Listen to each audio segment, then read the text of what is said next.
مش قادرة يا عاير، مش قادرة أتصور إن بنتي تقود حملة ضدي. بنتي أنا تهز مركزي في الكنيسة والأول مرة في حياتي؟ ده مش ممكن، مش ممكن أبدا.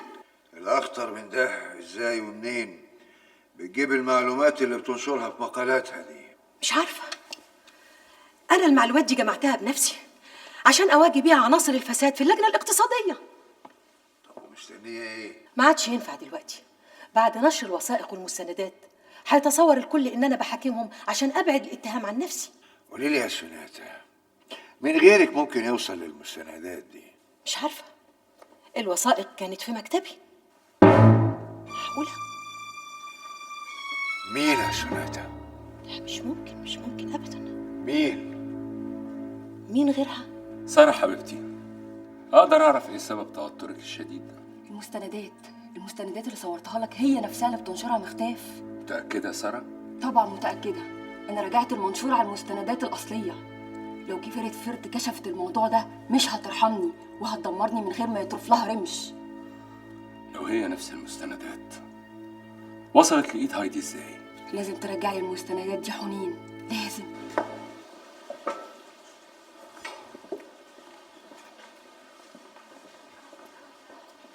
Ya su Stavro, e na uzu parakalo.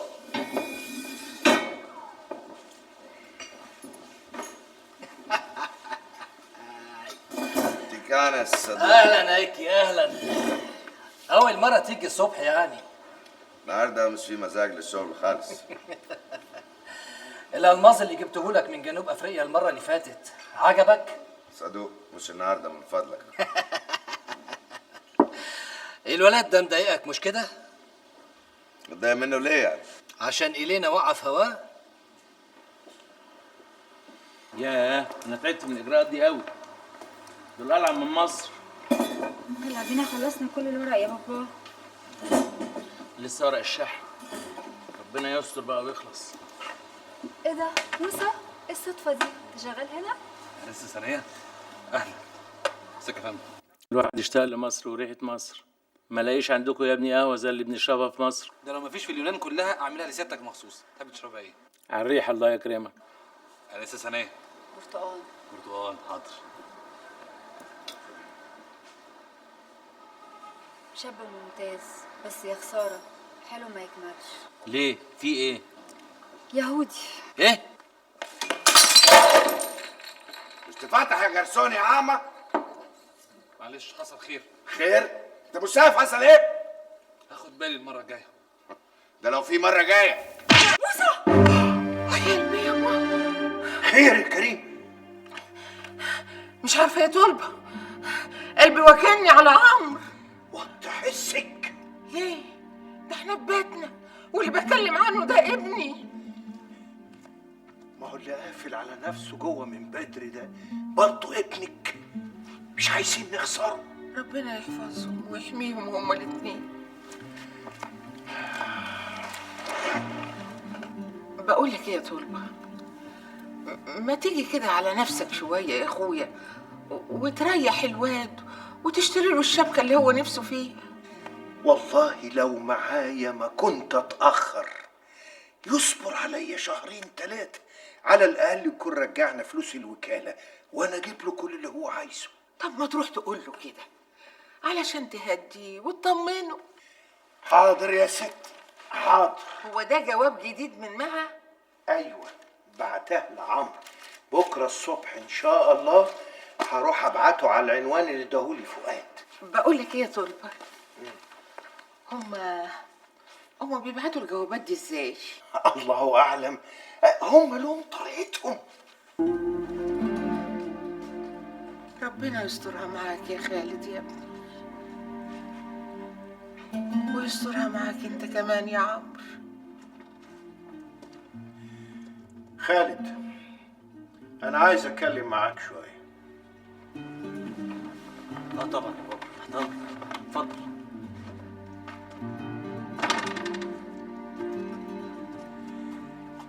أنا مش جاي أتكلم عن اللي حصل، لا، أنا عايز أقول لك حاجة لازم تعرفها وتتأكد منها. أمر يا بابا. تبقى غلطان يا ابني لو فكرت لحظة واحدة إننا ممكن نحب أخوك عمرو أكتر منك. انا ما اقصدش يا بابا، بس حضرتك كنت دايما تقول مفيش لنا أب ولا أم في الدنيا كلها بيحبوا حد من ولادهم أكتر من الباقيين. دايما الأم والأب يبصوا لولادهم نظرة واحدة، لأنهم دمهم ولحمهم، حتة منهم، بيشوفوا فيهم نفسهم، الكبير والصغير. ولو سألت أي إنسان عاقل وحكيم مين أحب ولادك ليك، هيقولك الصغير لحد ما يكبر، والمريض لحد ما يخف، والغايب لحد ما يرجع. واخوك عمرو يا ابني غايب، وغيابه مأثر فينا كلنا، وبنفكر فيه كتير. انا ما بنساهوش ابدا يا بابا، يعني حاسس باللي احنا حاسين بيه. واكتر كمان. عمرو وحشني قوي. وحشنا كلنا يا ابني، وحشنا كلنا. ربنا سترها فعلا المرة دي يا أستاذ موسى، لولا شهادتنا وشهادة عزرا كان الموضوع كبر قوي. انتوا قلتوا الحقيقه انه كان دفاع عن النفس. ده حقيقي يا موسى، بس اللي يشوف ايكي ما يقولش كده ابدا. هو اللي ابتدى. احنا مش عملنا اللي علينا؟ يلا بينا بقى. طيب نستأذن احنا بقى يا موسى عشان ورانا شغل كتير لحد ما نشحن العربية. اتفضلوا، متشكر جدا. متشكر قوي. سلامة. هم مالهم موسى؟ الموضوع مش سهل عليهم، دول مصريين. كويس اوي انهم شهدوا لصالحك. هم المصريين كده. انا عارف ايكي عمل كده ليه. ليه؟ اصله بيحب إلينا. طب وانا مالي؟ مالك ايه؟ إلينا بتحبك موسى. يبقى دي مش اخر حاجه. لا طبعا، دي مجرد بداية. خناقة في المطعم، وبعدين بلاغ كاذب للشرطة، وبعديها حالتين تسمم من القهوة اللي بيقدمها سي موسى ده. على مرتين ثلاثة كده هتلاقي عزرا نفسه مش طايقه في المطعم. ممتاز ممتاز يا كابتن، ممتاز. إسرائيل ما رح تنسى لك الخدمة أبدا. تشجيع اليهود على الهجرة واجب وطني. المهم إنها تقدرها. أكيد إسرائيل هتقدر لك الشيء اللي عم تعمله. نحن من اليوم رح نعتبرك واحد من رجالنا يا كابتن صدوق. لا أنا مش كابتن فعليا يعني. احنا عارفين هالشيء إنه حضرتك مو كابتن. نحن بنقدر اللي بيخدمنا كتير كتير يا كابتن صدوق. تتوقفي؟ يعني ايه تتوقفي؟ الكلمة ملهاش غير معنى واحد. معنى مش عارف افهمه ولا عارف استوعبه. ده مفيش صحفي في العالم اتوقف في وسط حملة صحفية زي دي. ده احنا خلاص قربنا ننتصر. احنا عددين 3 بالكتير بمستندات زي دي هنخلص على سوناتا تماما. ما اقدرش. يعني ايه ما تقدريش هايدي؟ يعني كفاية قوي كده. احنا نشرنا عدد كبير من المستندات عن الفساد في اللجنة الاقتصادية في الكنيست، خصوصا في مشروعات سينا. كفاية قوي اظن لغاية دلوقتي. بعدين احنا جايين نصلح مش جايين نقتل. نقتل؟ دي نغمة جديدة عليك يا هايدي. هي دي النغمة الوحيدة اللي هعزفها في الموضوع ده. انا اول مرة اشوفك متعصبة كده، في ايه؟ ده مش شأنك. هايدي اذا كان في اي ضغوط عليكي من اي جهة احنا ممكن ناخد المستندات وانا هخلي ديفيد يكمل الحملة. لا. هايدي استنى. قلت لك لا. عرفتي اللي حصل لوليد؟ ماله؟ عصام بيقولوا انه مكتئب وبقاله اسبوع ما خرجش من البيت. والمفروض حضرته يصعب عليا؟ لا طبعا، انا بس بقول لك. خلاص يا ستي عرفنا يعني. ياه، ده انت بايعاه على الاخر. وده بقى مزعلك؟ بالعكس، ده انا مبسوطه عشان اتاكدت انك لسه واقع في حب اخويا جميل. هفضل احبه طول عمري. هو ده الكلام. ايه ده؟ مش معقول. طبعا يا ألفت، انت عمرك ما جيتي لي الكليه، وبعدين الحاله اللي انت فيها دي واصرارك ان احنا نتقابل بره الكليه، كل ده مش عايزاني اقلق. في ايه؟ تعرفيش خالد عمل ايه؟ لا، خالد بقاله مده بيرجع من المدرسه على اوضته على طول، ما بيخرجش منها غير تاني يوم الصبح، لا بيشوف حد ولا بيكلم حد. هو عمل ايه؟ ايه دي؟ دبلة. دبلة ايه؟ هو انتوا كنتوا لبستوا دبل؟ دبل فضة، كنا اشتريناها من مصروفنا بعد الفتح عشان يبقى شكلنا كويس قدام الناس. قصدك يعني خالد سابني يا عزة. ليه؟ عشان ماما مصرة ولا نخرج مع بعض ولا نقعد مع بعض الا لما يجيب لي الشبكة، وباباكي مش راضي يتكلم في الموضوع ده، وخالد فضل متقطع ما بين الاتنين وجاله احباط. يعني بدل ما يحل المشكله ويواجهها هرب منها. انا بحبه قوي، مش قادره استغنى عنه خالص. انا عارفه يا ألفت، عارفه. خلاص رجعي له الدبله وقولي له ان انا مش هسيبه، حتى لو هو اللي سابني انا عمري ما هسيبه. هي الدنيا هيك، ما ممكن تفهم حكمة الرب بسهولة. يعني أنا عرفتك على إيكي مشان تبيع العاد، لا بعته ولا استمت من شره. معلش بقى يا يرجو، نصيب. إلينا عرفت باللي صار؟ لا، ما حبيتش اوتر الموقف اكتر. بس كان لازم تعرف. بلاش احسن. مش وقت الحكاوي يا موسى، وروح شوف شغلك. معلش يا عزرا. وانت؟ معلش. خلاص يا يرجو، روح انت شوف شغلك وانا هقابلك بعد 7. اوكي.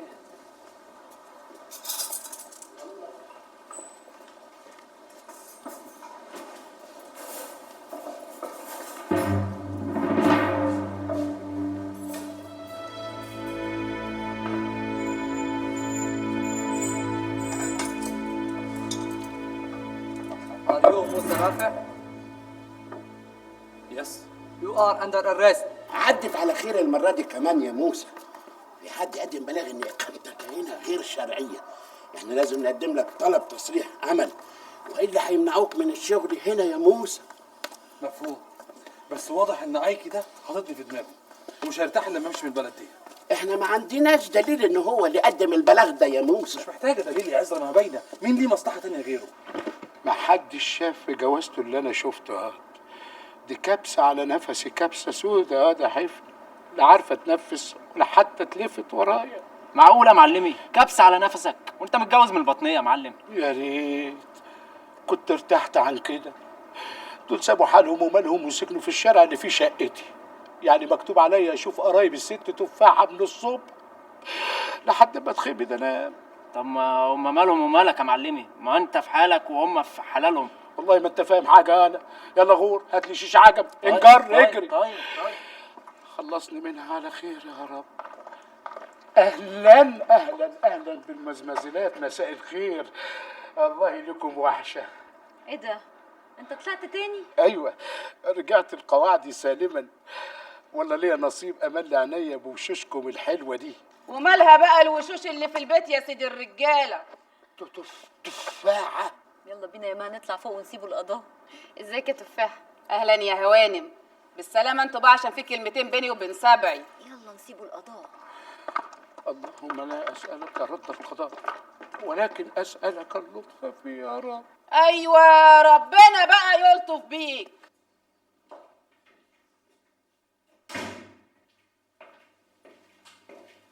ايه اللي نعموه؟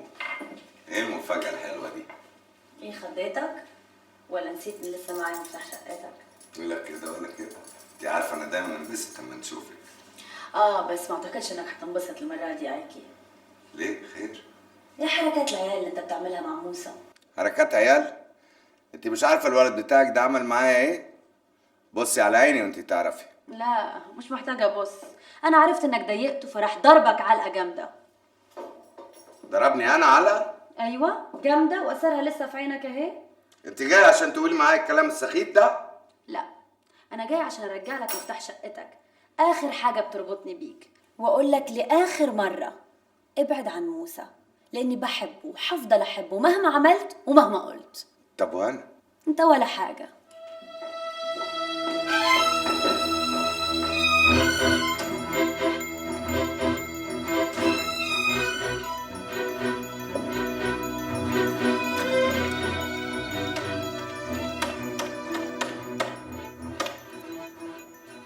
الو ميخالي تيكانس، انا ايكي لوكايدس يا. ايوه انا عارف، انا بالي مده ما اتكلمتش معاك، بس انا عايز اشوفك ضروري، عايزك ضروري جدا جدا. ايوه عمليه من بتوع زمان، عمليه كبيره قوي.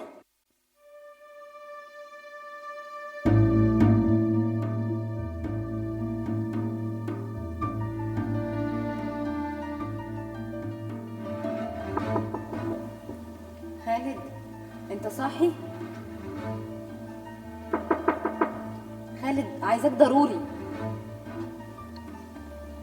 ادخل يا عز.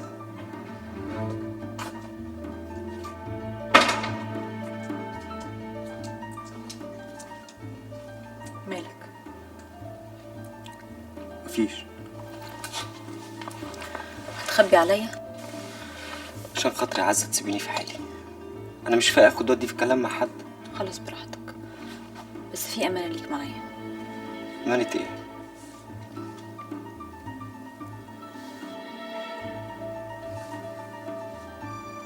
ليه عملت كده؟ قررت ابقى واقعي، اشوف الدنيا على حقيقتها. يعني ايه الكلام ده؟ يعني انا فعلا مش قد الارتباط ولا قد مسؤولياته. جاي تقول كده دلوقتي؟ يوه، انتوا عايزين مني ايه بالظبط؟ خلاص يا ستي، انا غلطان اني ابتديت الموضوع ده من الاول. كان المفروض اول ما قلبي يدق اديله على دماغه واسكته، اقول له يستنى لحد ما اشتغل واعرف اصرف على نفسي واتحمل مسؤوليه. هو في حد يقدر يسكت قلبه لما يدق؟ ما تطلعي تقولي لهم الكلام ده، او روحي قولي لهم ألفت، حاولي تقنعيهم بوجهه نظرك العبقريه ديت. انا مش فاهم، لو ما حبيناش دلوقتي هنحب امتى؟ لما نعجز؟ ايوه بس ده مش من حقك. هو ايه ده اللي مش من حقي؟ قرار الانفصال مش من حقك تاخده لوحدك. لا افهم بقى، ايه اللي من حقي وايه اللي مش من حقي في الدنيا دي؟ حقك هو الامور اللي تخصك انت لوحدك وما تخصش حد تاني. كان من حقك تاخد قرار الارتباط بألفت ولا لا، تقرا فتحتها ولا ما تقراهاش، لكن لما تيجي تاخد قرار يخصكوا انتوا الاتنين لازم ترجع لها فيه. يعني كنت عايزين اعمل ايه؟ اقول لها تعالي يا ألفت نسيب بعض ولا لا؟ ايوه حقها. طبعا كانت هترفض، ده قرار لازم اواجهه بنفسي. تواجهه ولا تهرب منه؟ انا ما هربتش. لا هربت، لما لقيت ان الدنيا كلها بتهاجمك هربت. فاهميني يا عزة، انا ما ينفعش اقف قدام الدنيا كلها لوحدي.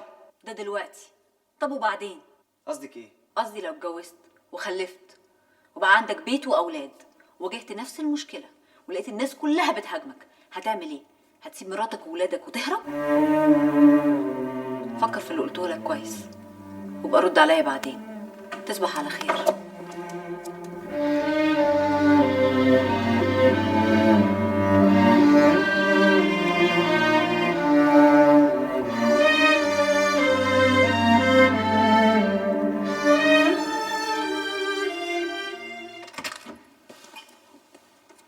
اللي هنا ايه اللي معادك كده؟ عايزاك في موضوع كده مش عايزه خالتي تسمعنا. خير، تحت امرك. انا عرفت ايه اللي حصل بينك وبين ايكي. يا ستي ما تحطيش في بالك، انت اللي ما تستهترش بالموقف. ايكي مش سهل وانت اهنته قدام كل الناس. لو كان احترم نفسه من الاول ما كانش اتهان. ايوه بس ايكي مش هيحسبها كده. يحسبها زي ما يحسبها. يا موسى اسمعني، ما تستهترش بيه. ايه يعني اللي ممكن يعمله يعني؟ اي حاجه، ايكي ممكن يعمل اي حاجه. واضح انك رجعت زي زمان والدنيا هترجع تحلو تاني. متفرحش قوي كده ميخالي، دي مرة واحد وبعد كده خلاص. اشمعنى؟ ظروف. مين المطلوب؟ شاب اسمه موسى بيشتغل في المطعم عند عزرا. شاب في مطعم؟ ايه اللي جرالك؟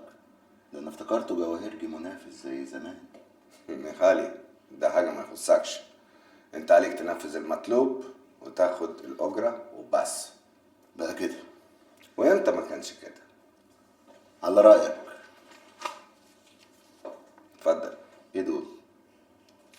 فلوسك مقدم زي كل مرة. مش كفاية. اشمعنى يعني؟ ما ده المبلغ اللي بديهولك في كل مرة. ده كان زمان، الأسعار دلوقتي قلت. ازاي يعني؟ هو أنا ما قلتلكش الدنيا غليت؟ وبعدين انت زمان كنت بتطلب مني شغل كتير فكنت بحاسبك بسعر الجملة، دلوقتي انت قلتها مرة واحدة يتيمة. خلاص طلباتك 50% زيادة. ايه دي مش كتير شوية دي؟ يا دوب. اوكي، بس المهم ان الموضوع كله يبان حادثة. ايكي افتكر مع ميكايل كل شيء تمام. تمام التمام يا ست اللواء، شغلانه صح بحق وحقيقي، شغلانه كده. مش عارف يا شكري، حاسس يعني انها ما تناسبنيش زي ما انت شايف كده. يا سيادة اللواء الشغلانه دي مدير امن النادي، وده نادي كبير عايز لواء عظيم زيك. انت عارف في واحد كان مدير عام عايز يخطفها خطف، قلت لهم لا الكلام ده ما يعجبنيش، انا عندي اللواء بتاع الامن كله. الكلام ده لو كنت لواء شرطه، انا لواء جيش، علاقتي ايه بس بالامن؟ انت عارف الشغلانه دي مرتبها كام؟ مش مسألة مرتب. ماشي يا سيدي، نقول ان انت مش محتاج للمرتب، لكن محتاج للبرستيج، ودي شغلانه برستيج 100%. نادي كبير، ده كفايه تكتب على الكارت بتاعك مدير امن النادي، حاجه تخض. مش عارف يا شكري، مش عارف. طب بص يا سيدي بقى، انت تروح الشغلانه دي تجربها، تقعد شهر 2 3، اذا ما عجبتكش سيبها. ماشي؟ هي مها دي مالها؟ بقت دايما ساكته وحزينه كده. الله، انت ما تعرفيش اللي حصل لها؟ لا، ايه اللي حصل لها؟ خطيبها طفش وسابها. طفش؟ طب ليه؟ ده مها حلوه وبنت ناس. الظاهر بعد ما عمل عملته. ما تحترمي نفسك منك لها. الله، ايه يا عزه مالي؟ ما اللي بتتكلموا عنها دي تبقى خطيبه عمرو اخويا، وهما الاثنين محترمين اكتر منكم ومن اهاليكم. ما تلمي نفسك يا عزه. انت اللي تلمي نفسك، والا والله العظيم همسح بكرامتكم بنات الجامعه كله. ابعدي عنها يا بنتي، الظاهر اننا جينا على الجرح ووجعناها قوي. جرح؟ جرح ايه يا ام جرح؟ انتوا لازم ما ينفعش معاكم الذوق. ايه يا عزه في ايه؟ مفيش حاجه، بلاعه مفتوحه وبسدها. طب يلا بينا بدل ما نتفرج على الجامعه. يلا يا مها، الجزمه الدايبه ما تتلمعش. مش قلتلك؟ اكيد جينا على الجرح.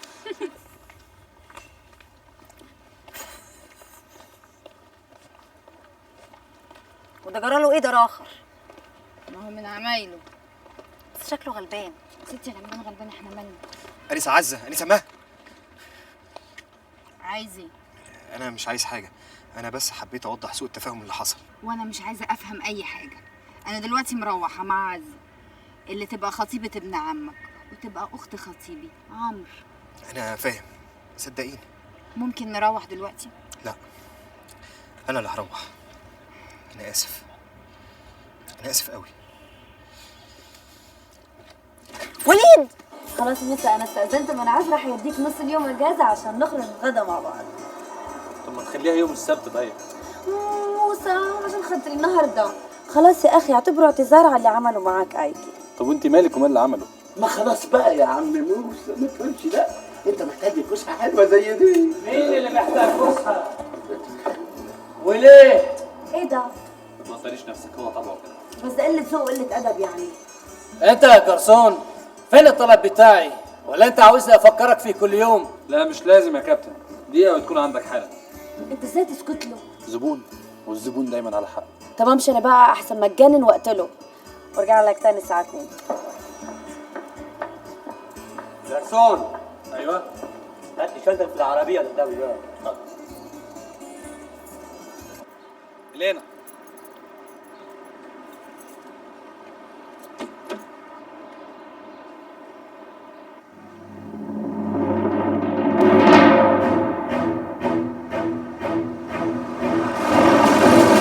ما قدرتش يا إيزاك، ما قدرتش. كنت عارف انك مش هتقدري. أنا كنت زعلانة منها لأنها تخلت عني علشان طموحها ومستقبلها، وكنت محتاجة أصعد الحملة ضدها وعملتها فعلا في عددين ورا بعض. بس ما قدرتش أكمل. لو هي نسيت إن أنا بنتها فأنا مش قادرة أنسى إنها أمي. هايدي، انت زعلانة عشان عملتي الصح؟ خالص، بس كنت محتاجة أعيد تقييم الموقف كله من أول وجديد. خدي كل الوقت اللي تحتاجيه هايدي، المهم تاخدي قرارك عن اقتناع وتنهي الصراع اللي بيدور جواكي ده. ميرسي، ميرسي قوي يا إيزاك.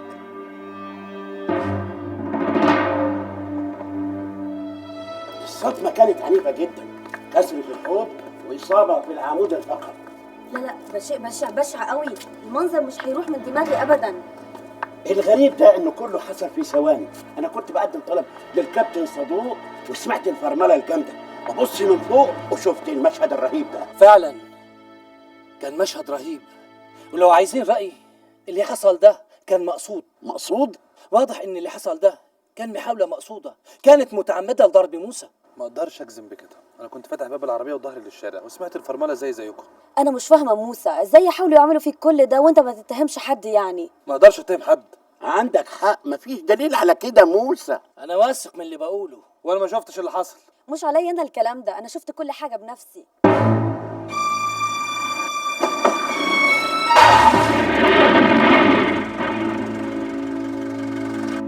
انت شفتي، انا ما شفتش. انا مش فاهماك موسى. اللي حصل النهارده ممكن يتكرر تاني. ممكن طبعا، وده معناه يا حبيبي ان ما عادش ليك عيش هنا. يعني ايه؟ يعني لازم تفكر في الهجرة لإسرائيل وفورا حبيبي. هذا أمر كتير بسيط يا أخ موسى. حتملينا طلب وتعطينا أوراقك وبياناتك ونحن رح نعطيك تذكرة لإسرائيل، وهنيك رح تلاقي زملائنا بانتظارك. ببساطة ما في أهون من هالشيء. إيه يا حبيبي موسى، أشوفك متردد يعني لسه. خطوة مش سهلة برضه يا صدوق. بالعكس هي خطوة حياتك يا أخ موسى. على الأقل في إسرائيل ما رح تتعرض للي عم تتعرض له هون هلا. هناك هتلاقي الأمن والأمان والمستقبل والمطموح. هناك هتلاقي نفسك بصحيح حبيبي. لسه متردد يا أخ موسى؟ أكيد ما رح تندم أبدا. لا أنا مش ممكن أسمح بكده أبدا. اسمحي بإيه؟ دي حياتي وأنا حر فيها. لا ما أنتش حر. يعني ده مش قرارك لوحدك موسى. موسى أنت بتهرب مني ليه؟ أنا غلطت في إيه؟ إلينا أنت فاهمة الموضوع غلط. ما تقوليش إنك خفت من اللي حصل. مش ممكن أصدق إنك تخاف الدرجات دي. مش مسألة خوف يا إلينا. يا بتهرب مني من حبي ليك. أرجوكي ما تصعبيش عليا الموقف أكتر من كده. أرجوك أنت يا موسى، أنا حموت من غيرك. أرجوك ما تسيبنيش. بلاش يا موسى، بلاش روح إسرائيل. للأسف ده أفضل اختيار لغاية دلوقتي. بلاش عشان خاطري. في الحقيقة أنا مش لاقي أي حاجة واضحة. الضغط سليم والنبض سليم. مظهره بيقولوا إن هو ضعف عام أو حالة نفسية. طب وبعدين يا دكتور؟ أنا بقول نحطه تحت ملاحظة 24 ساعة لغاية ما نتأكد ونطمن عليه. ماله وليد؟ إيه ده الدكتور بيقول مفيش حاجة. أمال ماله مغمى عليه ليه؟ لا هو مش على طول كده، هو فاق شويه قال لنا نكلمك وبعد كده اغمى عليه تاني. وليد يا نهار مش فايت. اقول ايه بس لابوه؟ اهدى اطمن، صاحبك كويس وزي الفل، بس هو هيقعد عندنا تحت الملاحظه شويه. ما انا هنا يا وليد، رد عليا. فوق بقى يلا. طارق انا عايز اروح. طارق روحني. غلط يا استاذ غلط. انت هتقعد معانا شويه لغايه ما نتاكد ونطمن عليك. انا مش عايز اقعد دقيقه واحده هنا. طارق عايز اروح. دي مسؤوليه. انا مستعد اتحمل المسؤوليه كلها، بس لازم يروح حالا. على مهلك. متشكرين يا استاذ. الف شكر يا نسمة. حابة اطمنكم ان شاء الله. المهم يقوم بالسلامه.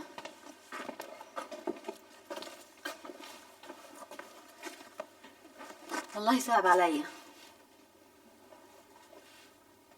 ما صعبش عليكي؟ لا.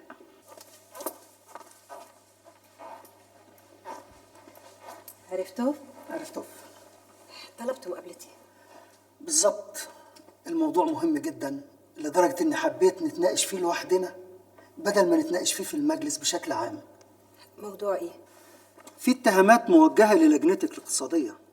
الاتهامات دي لو فتحنا باب المناقشة فيها هتكون النتائج محزنة جدا ومخزية. بس انا عمري ما حصل مني اي اخطاء. الاتهامات بتمس مشروعات سينا، والكل مش عايز يناقش الموضوع بشكل علني عشان نحافظ على سعادة الشعب بضم سينا لحدودنا الآمنة. بس انا اقدر ادافع عن نفسي ضد اي اتهامات. أنا وصلت لصفقة مع الأعضاء اللي طالبين الاستجواب.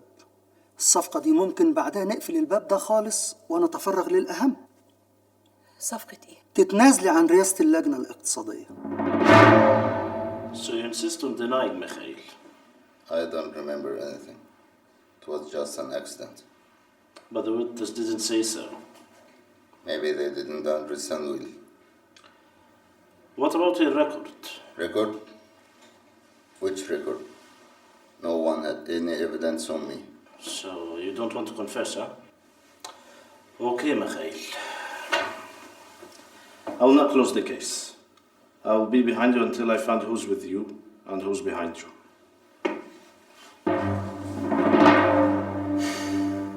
انا مش عارف انت ليه متردد وبتفكر حد يسيب اسرائيل ويقعد في اتينا. صدوق انت عارف انا باخد كام هنا؟ انا عارف انت في اسرائيل ممكن تبقى ايه. ابقى ايه؟ بالكتير عامل في كيبود. لا طبعا، لاني عندك شهاده تجاره متوسطه، وهناك في اماكن كتير محتاجه اللي زيك في القدس وتل ابيب. بس مستخسر المرتب الكبير اللي باخده هنا. مش هتخسر حاجه يا حبيبي. ارمي الفوطه العزرة وهبي على اول مركب لاسرائيل. لا ده كتير قوي، وبعدين معاك يا كابتن صدوق. اسمع، انا هضرب له المرتب اللي بياخده في الاسبوع في 2. ولو قول له يا موسى، قول له ان مفيش عندك حاجه اهم من اسرائيل. قول له. الله، هينك يا عم عادل، مش طايق تشوف وشنا ولا ايه؟ لا انا مستعجل شويه. على البيت؟ لا على المحطه. خير؟ اسكندريه عدل. ثانيه برضو؟ طبعا ثانيه، وفي غير ثانيه يعني. ثانيه وصلت امبارح الصبح وهنتقابل على البحر. اشوف وشك بخير. وتروح كده مش هتغير هدومك؟ لا ما انا هغير هناك بقى، مفيش وقت. سلام. سلام، بسلم لي عليه. انا حاسه ان الحب خلى عادل انسان تاني خالص، مخلص وايجابي وعنده طموح كبير قوي في المستقبل. لا ومش اي طموح، ده طموح اسكندراني. طب وليه لا؟ الحب ملوش زمان ولا مكان، بيخش القلب كده على طول من غير اي استئذان. مالك يا عزه؟ مفيش. مفيش ازاي؟ هو انا اول يوم هعرفك النهارده ولا ايه؟ ده انت عصبيه قوي، مع اننا بقالنا اسبوع ما شفناش بعض. خلاص انا اتعودت على كده. هو ده اللي مزعلك بقى؟ خلاص يا ستي هاني، كلها 4 اشهر وهتنقل مصر، وساعتها بقى اهو كلام، والله اعلم بقى هيتحقق ولا لا. في ايه يا عزه؟ مخنوقه يا عصام. حتى وانا معاكي؟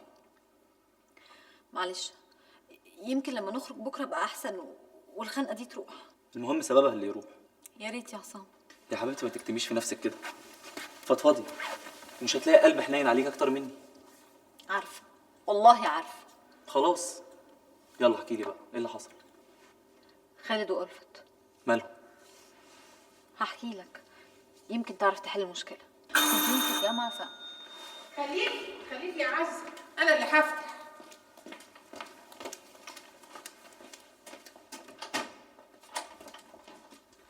مساء الخير يا طنط. مساء النور يا حبيبتي، اتفضلي. لا انا عندي مذاكره، انا بس كنت عاوزه ادي الجواب ده لعمي طارق. الجواب ده من مين يا حبيبتي؟ ده جواب لعمرو.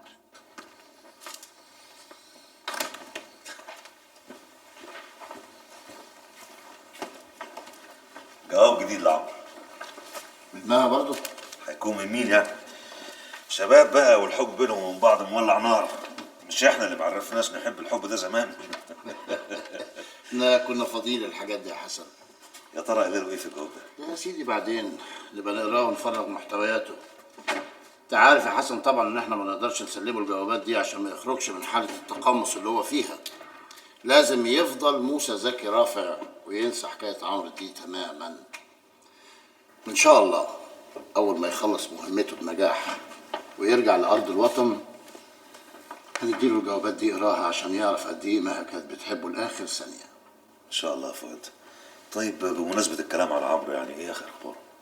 والله هو تعرض لحادث هناك بس نجا منه. واضح ان مشاكله هناك كتيره. يا ترى المشاكل دي هتنتهي على ايه؟ على الهجره. يا لينا دي كانس، اتفضلي. ايه ما رحتش الشغل ليه يا عايكي النهارده؟ ابدا تعبان شويه. تعبان ولا خايف؟ خايف؟ خاف من ايه؟ من اللي عملته، من الراجل اللي اجرته عشان يقتل موسى، يعترف عنك وتروح في 60 داهيه. انا ما اجرتش حد. طب لو اقول لك انا اعترف فعلا عليك؟ مستحيل. ميخالي مش ممكن. ميخالي مين؟ انا ما قلتش ميخالي. بلا قلت ووقعت ايكي، وقعت قدامي من غير ما اعمل لك اي حاجه. هشوف بقى هتصمد قد ايه قدام البوليس. إلينا انا انت ندل وجبان وتستاهل ان ابلغ عنك البوليس ودلوقتي حالا. كل ده عشان موسى؟ عشان ندلتك ايكي، ندلتك اللي خلتني اخسر الانسان الوحيد اللي حبيته كل حياتي. إلينا انت بتقولي ايه؟ بقول لك ان موسى عايز يهاجر اسرائيل، وانا مش عايزاه يهاجر اسرائيل، عايزاه يستنى هنا معايا. بالعكس، ده هجرته تحل كل حاجه. لا ايكي، هيفضل موسى، هيفضل، ولو مسيت شعره واحده منه انا مش هرحمك. انت فاهم؟ مش هرحمك. فاهم يا إلينا، فاهم. احسن لك تكون فاهم، ده احسن لمصلحتك.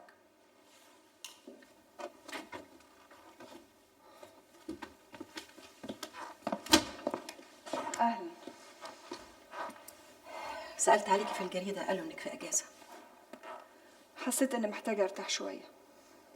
لا تقدري ترتاحي، خلاص انت كسبتي معركتك. معركه ايه؟ معركتك ضدي يا هايدي. اجبروني امبارح على اني اسيب اللجنه الاقتصاديه، بقيت مسؤوله عن لجنه التعليم. مبروك، انا جيت مخصوص عشان اهنيكي. بس على فكرة يا هايدي، أنا رغم كل اللي حصل أنا مش زعلانة منك، عشان مش ممكن أزعل منك يا هايدي.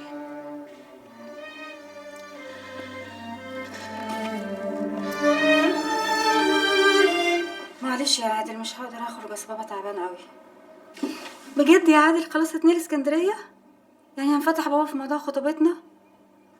ما انت عارف ان هو كان رافض ان انا ارتبط باي حد بره اسكندريه. بس دلوقتي يا حبيبي مفيش اي حاجه هتبعدنا عن بعض ابدا. انت تؤمر يا حاج. لا ان شاء الله بكره على بعض الدور هتكون كل ازيك يا خالد؟ اهلا. مع السلامه يا حاج. اهلا وسهلا. اتفضل. كنت عايز اتكلم معاك في كلمتين. خير. عزة قالت لي على اللي حصل بينك وبين ألفت. اللي حصل ده كان قراري لوحدي. بص يا ابني، قرارك قرارهم ده ما يهمنيش، المهم انكم تكونوا قد المسؤوليه وما تخلوش حد يتصور انكم عيال فعلا زي ما كانوا بيقولوا من الاول. اللي انا عملته ده كله قلت لك التفاصيل ما تهمنيش. امال ايه اللي يهمك؟ ان ارتباطكم ده ينجح. اشمعنى؟ عشان المفروض ينجح. انتوا الاتنين بتحبوا بعض بجد، والحب الحقيقي لازم يقف في وش الدنيا مهما حصل ومهما اتقال.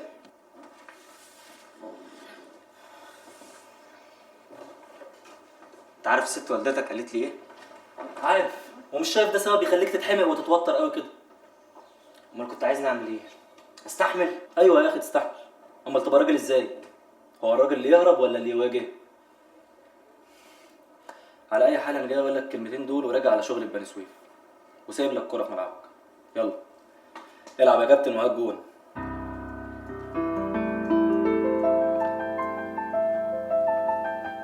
انسه عزة، انسه مها. ايه ده بيطلع امتى ده؟ قولي بيطلع ليه؟ لا مؤاخذة يا جماعة، أنا بس كنت عايز أنسة مها في كلمتين. مها لوحدها؟ أنا آسف يا أنسة عزة، بس كان عندي ليها رسالة لوحدها. من صاحبك وليد طبعا. الحقيقة أيوه. وانا الحقيقه لازم امشي. وانا جايه معاكي. يا جماعة استنوا، مش كده، أنا مش قصدي حاجة، ما على رسول إلا البلاغ. واحنا يا سيدي مش عايزين نسمع. بس دي أمانة. اسمعي بقى وخلاص يا مها. انت يعني مش عارفه هو وصاحبه عايزين ايه؟ عارفه، بس عارفه كمان ان محدش يقدر يشيل حب عمرو من قلبك. هستناكي نروح سوا. افندم. يعني سمعتك؟ أيوه بس بعد غلب. المهم ان هي سمعتك وتكون قلت لها اللي انا قلته لك بالظبط. طبعا يا وليد، أصلهم كلمتين ورد غطاهم. وليد بيقول لك أنا آسف وعمره ما يضايقك تاني أبدا. طب وبعد ما سمعتك قالت لك ايه؟ بصيت لي شوية وبعدين خدت بعضها ومشت من غير ما تعبرني بحرف واحد. تقدر بقى تقول انت فرحان قوي كده ليه؟ وما افرحش ليه؟ اللعبة كسبت 100%. كسبت؟ كسبت ايه يا عم وليد؟ بقول لك البت سابتني من غير ما تعبرني بحرف واحد. هو ده اللي عرفني انها كسبت يا بورم. ازاي بقى؟ ما انت لو عندك خبرة زي محسوبك كنت استوعبت اللي حصل. وايه بقى يا خبير اللي حصل؟ اللي حصل ان البت اتأثرت بكلامك ده، بس شخصيتها منعت ان هي تظهر ده، عشان كده سابتك ومشيت من غير ولا كلمة. يا ابني الايه؟ مسألة الشفقة دي عمرها ما خيبت مع أي بنت في الدنيا. اصعب عليها تبقى قطعت نص طريق ليها. حتى لو بتحب واحد تاني؟ حتى لو متجوزة واحد تاني وحياتك. وبلعبة النهاردة نبقى قطعنا نص الطريق، والباقي بقى مسألة وقت. يا ماما، بابا. يا خالد، عملت ايه في امتحان النهارده؟ الحمد لله، الامتحان جه احسن من السنه اللي فاتت بكتير. ايه قول لي، طمني، عملت ايه يا حبيبي؟ بركه دعاك يا ست الحبايب. الحمد لله، طمني. الحمد لله يا رب. طب على فكره في ناس مستنيينك جوه. ناس مين؟ يا اخي ادخل وانت تشوف.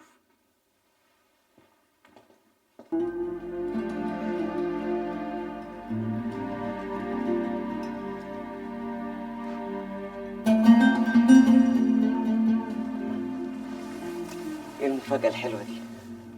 عملتي ايه؟ طمنيني. كويس قوي، وانت؟ مادام شفتك ده كويس قوي. وحشتني يا خالد. انت كمان وحشتيني قوي. انت مش ملاحظه حاجه؟ ما انا اساسا ما قلعتهاش. ها يا حبيبتي، ان شاء الله بعد الامتحانات على طول هنغير الفضه وتبقى دهب. يبقى باباك وافق على الشبكه والخطوبه.